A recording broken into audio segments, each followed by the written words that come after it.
Jadi kalau dari Bang Rocky Gerung ini jangan berharap yang manis-manis, Pak. Kan? Dari beliau ini pasti soal akal sehat.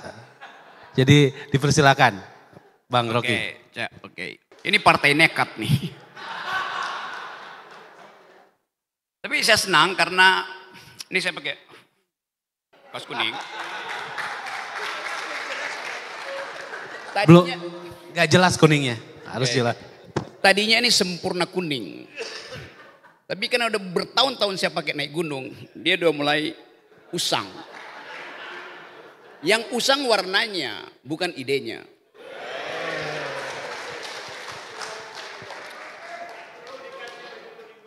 Erwin teman baik saya tuh. Teman makan dan minum. Yang minumnya jangan disebut. Suatu waktu Erwin ajak saya diskusi tentang ide untuk menghasilkan gagasan dasar dari sebuah partai yang tumbuh di era ideologi itu. Saya bilang saya tertarik. Saya baca banyak buku tentang ideologies, saya ngajar tentang teori ideologi.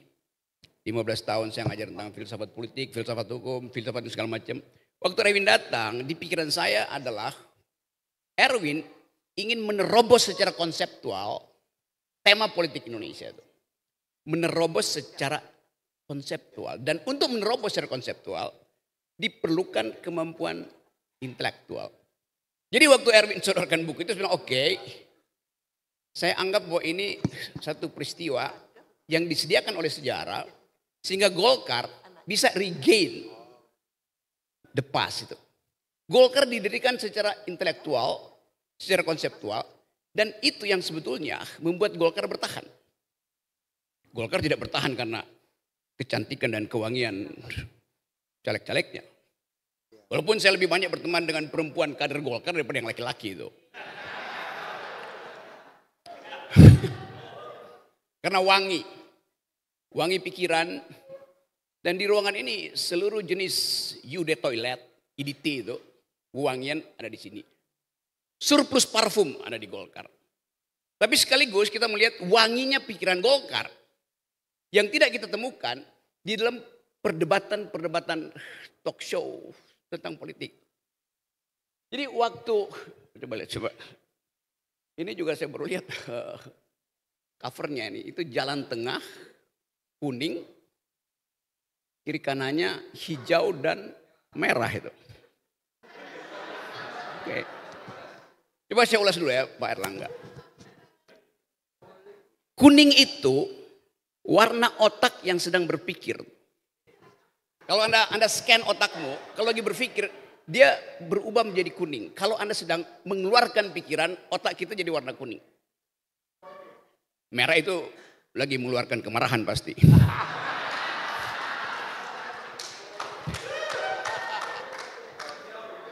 Hijau lagi menyimpan kecemasan.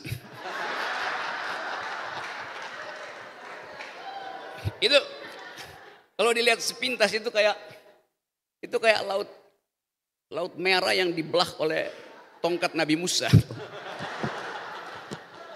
Di ujungnya ada pohon beringin. Jadi saya bisa berpikir tongkat Nabi Musa terbuat dari pohon beringin.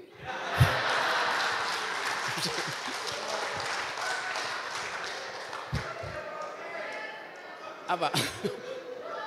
Saya balik pada situasi politik dulu tuh, Pak Erlangga. Satu waktu ada sebuah peristiwa, mungkin setahun lalu dalam sebuah pesta yang semi private. Saya duduk di samping Pak Prabowo. Mulai ngomong tentang politik. Lalu terlibatlah upaya untuk membicarakan masa depan itu. Saya bilang begini pada Pak Prabowo.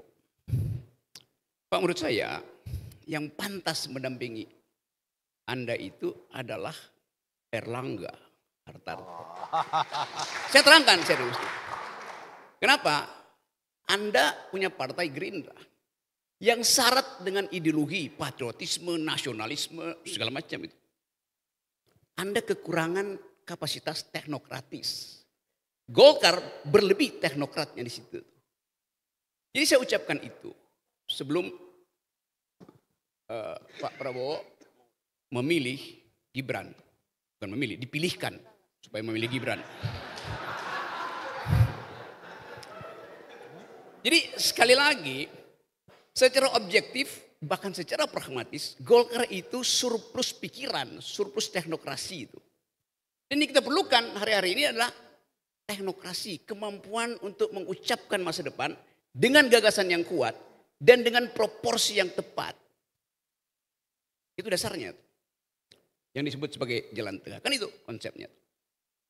Di dalam upaya untuk menghasilkan itu, ya sejarah menunda untuk menghasilkan pilihan yang baik. Sehingga Golkar akhirnya masuk dalam pilihan yang paling minimalis.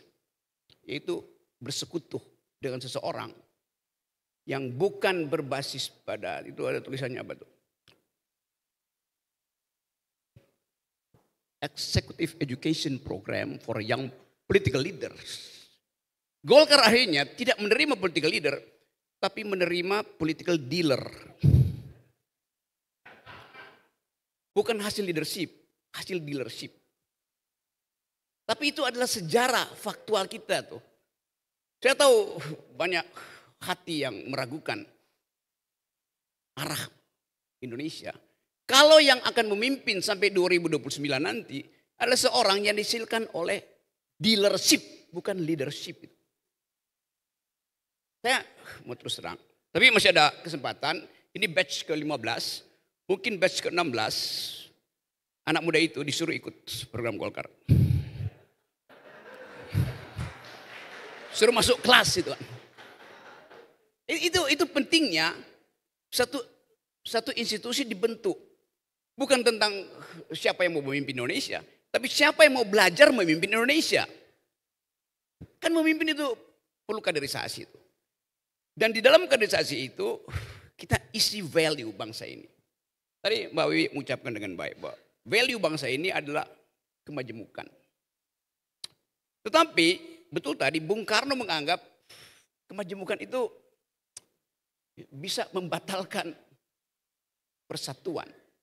Karena itu Bung Karno menginginkan satu partai yang menjadi semacam mewakili seluruh golongan.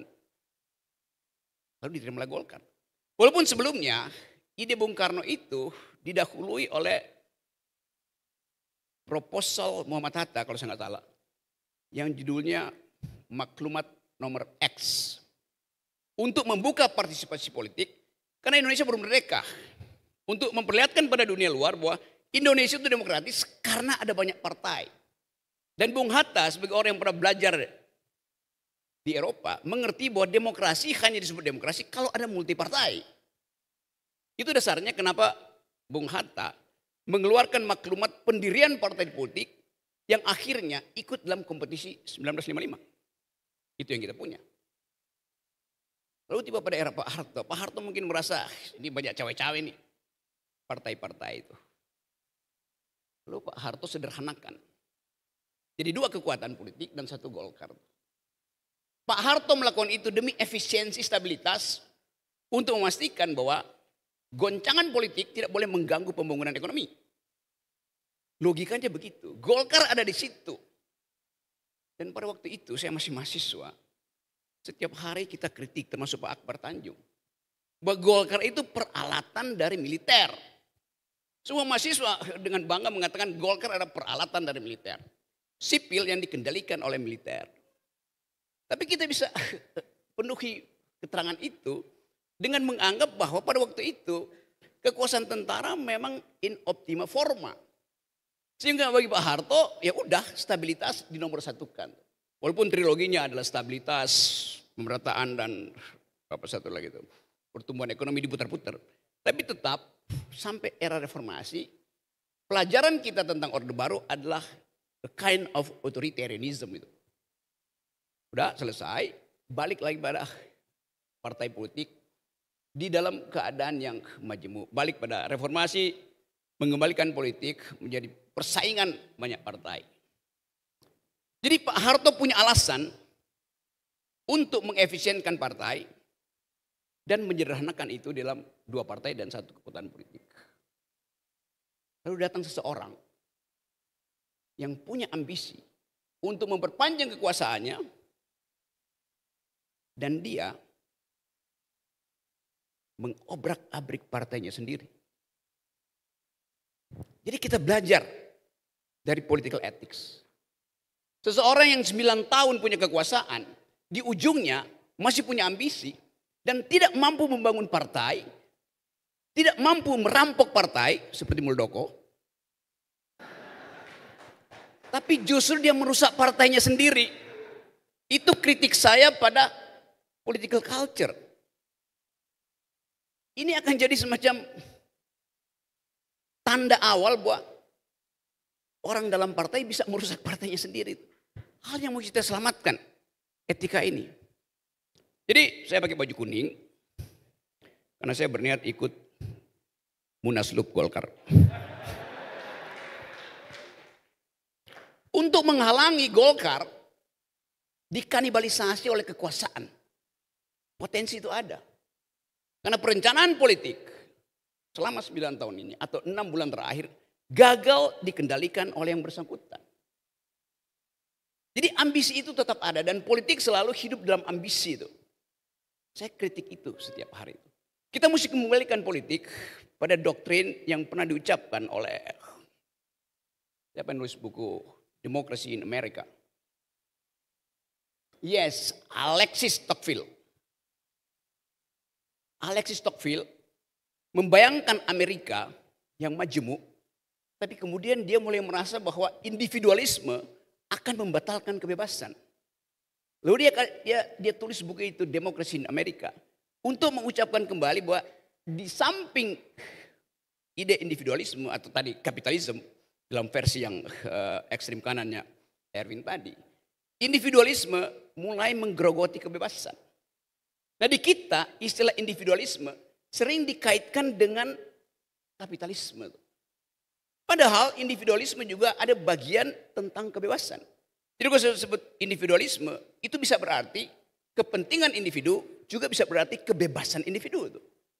Indonesia memilih individualisme dalam pengertian kebebasan individu, bukan kepentingan individu. Karena Pancasila melarang kepentingan individu, tapi kebebasan individu dijamin di dalam 2 mantra Pancasila. Kemanusiaan yang adil dan beradab artinya ada kebebasan individu. Keadilan sosial artinya ada kemerdekaan individu itu. Jadi bagian-bagian itu yang saya kira dengan baik diterangkan dalam buku itu. Dan kita menjadikan sebetulnya keadaan itu sebagai infrastruktur kurikulum bagi Golkar. Yaitu mempromosikan kebebasan individu dalam upaya mencegah nation kita itu tumbuh dan dias oleh authoritarian personality. Hal yang sangat mungkin terjadi karena problem-problem ekonomi. Kita baca di dunia internasional tuh Cina akhirnya krisis market. Tadinya krisis soal properti. Nigeria sekarang inflasinya naik 600% sama seperti Indonesia tuh. Nigeria 200 juta penduduknya tuh. Jadi ada situasi di dunia yang memungkinkan kita dijebak kembali dalam krisis yang di luar kapasitas kita untuk berpikir. Jadi buku ini menuntun kita untuk mulai mengerti bahwa Golkar memerlukan. Pak Erlangga mau kemana? Oke, saya izinkan.